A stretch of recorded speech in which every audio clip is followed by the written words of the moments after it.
another beautiful sunset here on Emerald Mountain outside Steamboat Springs. And I've been thinking on this run about just reflecting back on how much I struggled and suffered for so many years, striving for success. And it led me to my lowest point in life, rock bottom. And in certain respects, though, on the outside, I seem to have it all, right? And yet on the inside, I was really, really struggling and suffering.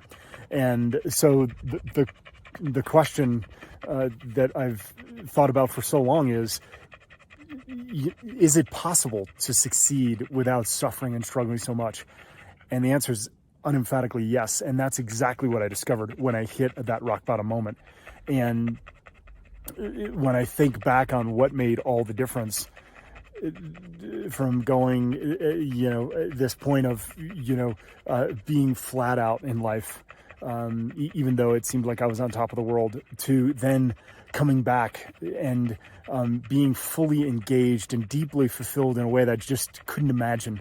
And then the financial rewards just came in spades. And there's really three things that come to mind.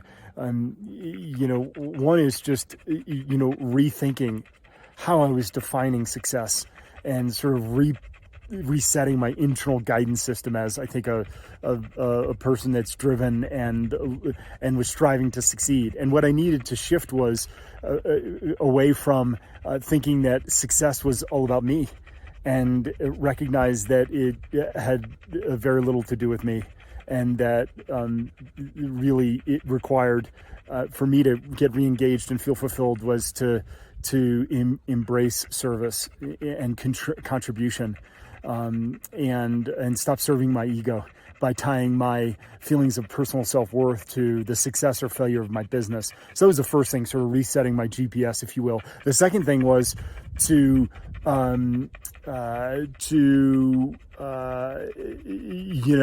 become completely devoted to the work right in front of me, and not be thinking about all the both hurdles and challenges that faced me, and instead just lean into it all completely, like, again, a level of devotion.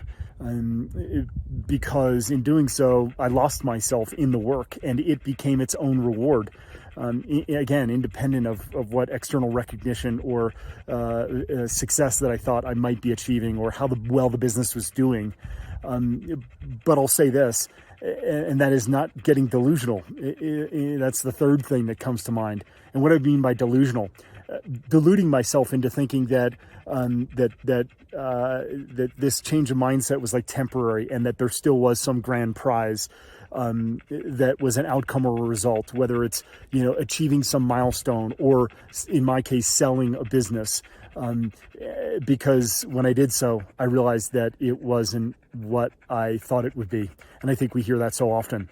And I recognized truly then that the richest rewards were in the work itself. And while sure, it was great to achieve a certain milestone, by discontinuing sort of my attachment to it, and instead, again, falling back into the love with the work and being devoted to it, made all the difference. So I hope this helps, and love to hear any comments, feedback from your experience. All right, until next time, we are headed down the mountain.